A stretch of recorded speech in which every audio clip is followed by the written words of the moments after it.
Hi everyone, you reached Chronicles of the Gray Hair Diva. If this is your first time, welcome. If not, welcome back. For all of you out there, hit that subscribe button and the notification bell so that every time I upload a video, you will be notified. Hit the like button, chat with me in the comments, and when I get an opportunity, I will chat back. And share my video with your friends and family so that they can come to my channel and get to know me also.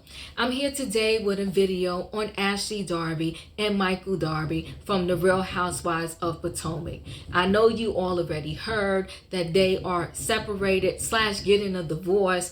And you know what? Did I see this coming?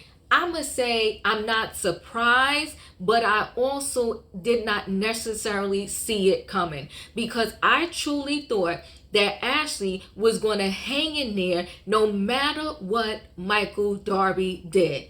And why would I think that? Because all the years, I think that we was introduced to them in 2016 on The Real Housewives of Potomac. Don't quote me on that.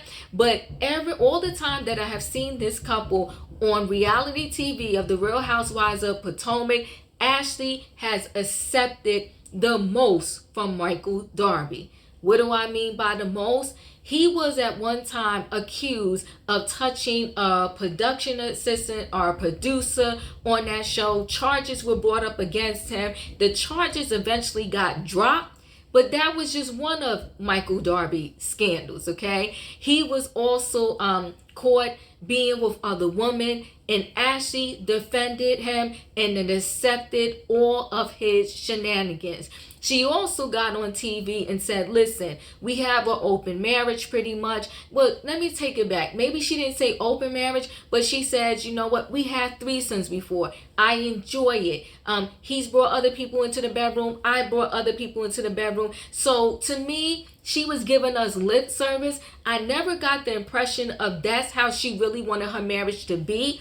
I got the impression that she was giving us lip service because she had no other way to excuse her husband's behavior and explain to the people why she was accepting that behavior.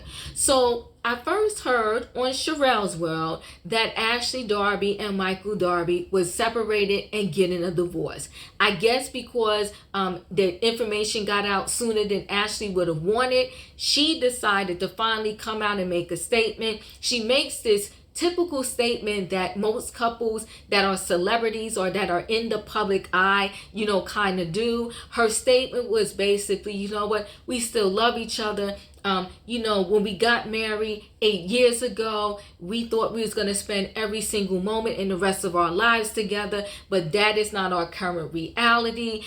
We still want each other to be happy. We're going to be the best parents that we can be to our children, but our lives right now are not in the same space. So he's going to go his way and I'm going to go mine. And guys, you know that I paraphrased the statement, right? She also said that people are going to speculate as to why we broke up. Some are going to think it was the intrusion of reality TV, the cameras being in our life like every second, every moment.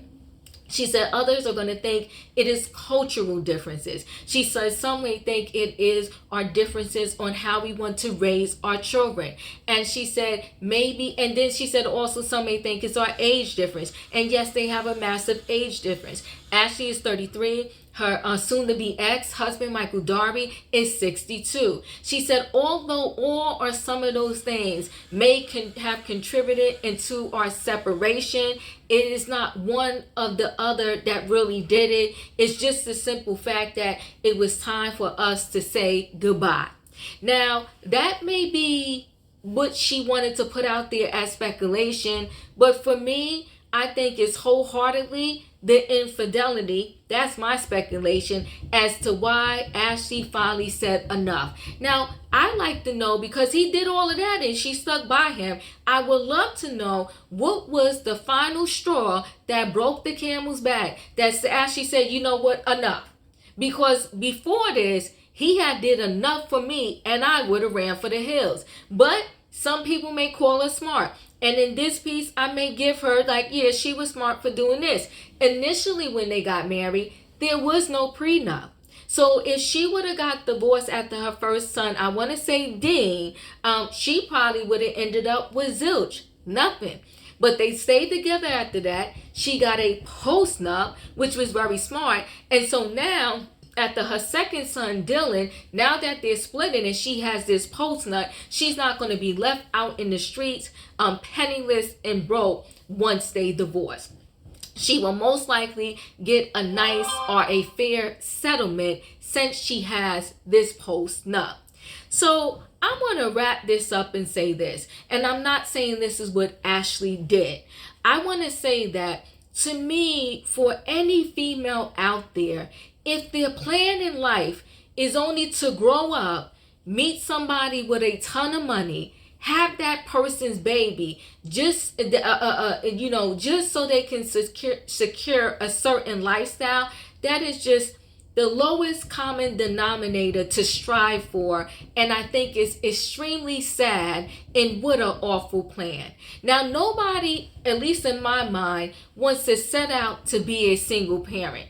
And it's not all about just money. It's about the energy. It's about the time. It's about having another person there, to say, hey, go ask daddy, or the daddy to say, go ask mommy, so that you're both can, split the energy sometimes that it takes to raise a child. When you are a single parent, tag, you're it. The baby is sick, and don't be the single parent of several, because then you have to make some hard decisions sometimes on what you're going to do and how you're going to do it. So if you have a 2-parent household and y'all have 2 kids, one of the kids gets sick, one can stay in the house with the sick child, or one can maybe take the sick child to the doctor while the other one stay home with the other child. And then maybe sometimes you don't need it to go to the doctor. You just need some medicine. You can stay home with the sick child and one can run out and get the medicine. But guess what? When you're a single parent, you got to probably take that child with you, pack the sick child up in the car, go to get the medicine, come back home.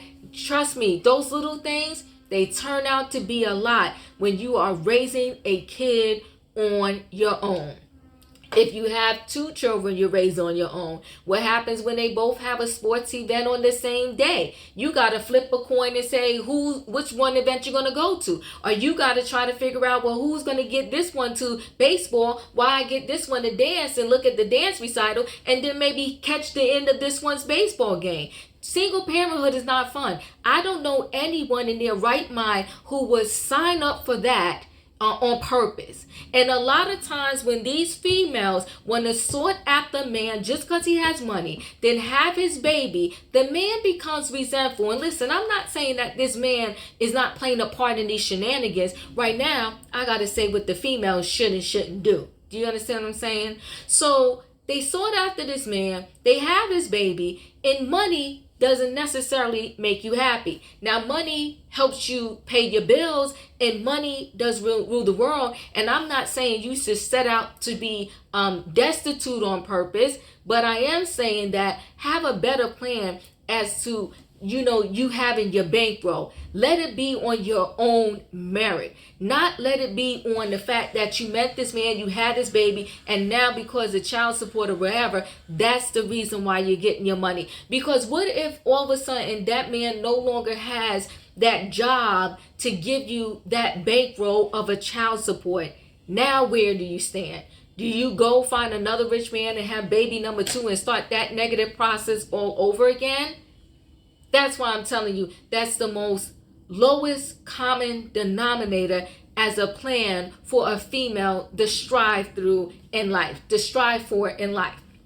So let's get back to Ashley Darby. I wish her well. I don't know what kind of settlement she's going to get from this and how much money it's going to be, but I hope she manages the money well. I also hope that her and Michael Darby really co-parent together, really well. And I also hope that Ashley Darby mother, how do I say this nicely? I hope that Ashley Darby doesn't end up spending the majority of the money that she gets from this divorce on her mom. Now, listen, I love my mom to death, and I'll do anything for my mother, and my mother will do anything for me. And trust me, the minute my mother needs to move into my home, she can move into my home. But I think that Ashley and her mom had a different type of relationship, because the mom seems well able to work for herself, but for some reason I got the impression on the show that the mother was just comfortable depending on Ashley and Michael Darby to take care of her. Can you follow what I'm saying? So listen, guys, were you shocked about this split between Ashley and Michael Darby? Do you think that, Ashley had a plan in mind all along? She's saying that they're at different stages in their life. But let's be clear, with a 29-year difference in age, when they met, they were at different stages in their life. My opinion, guys. But chat with me in the comments. Let me know your thoughts. When I get an opportunity, I will chat back. Don't forget to hit the like button, and I'll see you on the next video.